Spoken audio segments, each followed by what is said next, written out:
I think it's appropriate that the Minister for Justice is here, really, because there's a complete lack of justice, a complete lack of fairness and equality in relation to our health system. So it's ironic that it's been left to the Junior Minister for Justice to be here in relation to a health debate. I want to thank Sinn Féin once again for bringing the motion, and I welcome the opportunity, although I'm tired of hearing my own voice. And one colleague outside said it's Groundhog Day, and that's what it seems like all the time when we come to health services.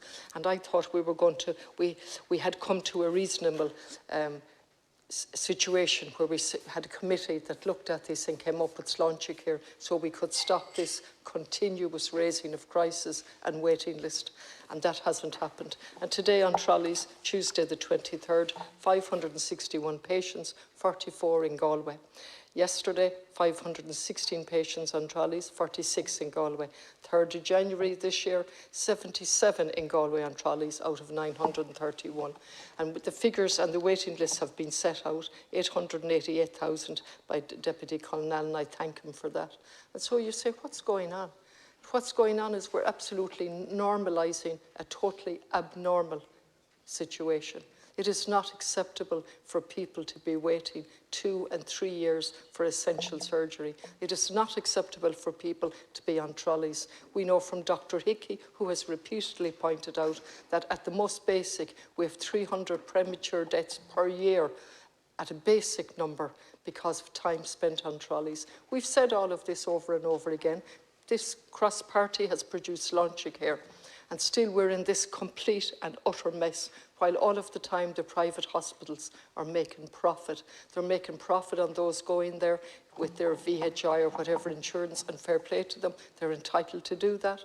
But we are also helping them to make a profit by channeling people through the National Treatment Purchase Fund and other schemes to help them make a profit. So the role of the government is to help companies, mostly companies that own the hospitals, the private hospitals, to make a profit.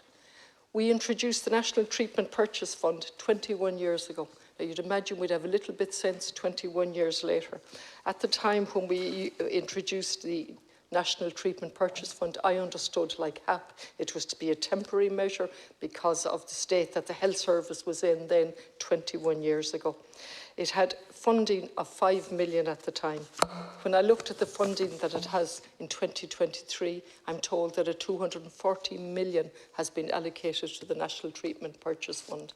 And we have TDs crying for that to be increased, or appealing for that to be increased, just like with the HAP. So, and I see where they're coming from, but we're in a most abnormal situation. We should not need a National Treatment Purchase Fund to channel people into public hospitals to be treated by the consultants that let them sit on a waiting list, by a management that let that waiting list get bigger, and we channel them into private hospitals all over the country, including Kilkenny, somebody I know that was waiting for injections for pain, over 2 years waiting for an injection for a pain, and in the end that person drives themselves down to the private hospital in Kilkenny and back up. And we have any amount of those examples. An 81-year-old waiting for over 2 years to get on a list for surgery, 81, and if it gets worse, tell the GP. He's hobbling around Galway, I know the man.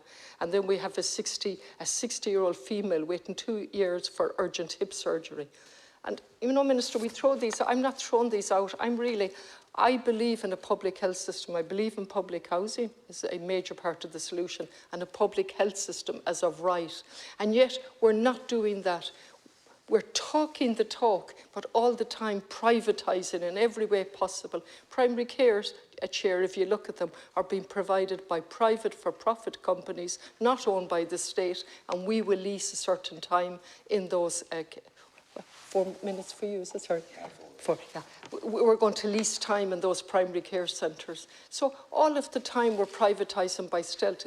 Recently somebody near to me had to avail of a primary care service. It was delivered by a private company, management in Dublin, everything in Dublin, coming to Galway, providing a service, a very good service, all privatised.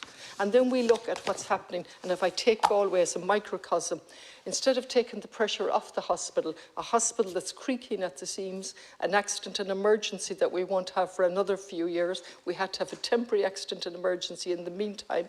We have a promised elective hospital, when really the answer was a brand new hospital up in Merlin Park, but it never happened.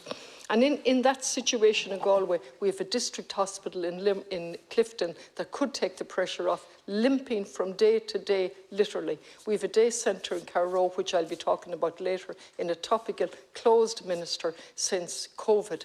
And that's repeated all over the country, where pressure is placed on hospitals because of the failure of primary care and because of the failure to have step-down facilities. And of course, home care we've allowed degenerate, where the conditions are appalling, mostly for the woman-dominated home care service. It's simply appalling what we've allowed happen in our name, and we've normalised it, and we've reduced our sense of outrage. Well, the day that I lose my outrage in relation to people on trolleys for any length of time, I'll be leaving this stall.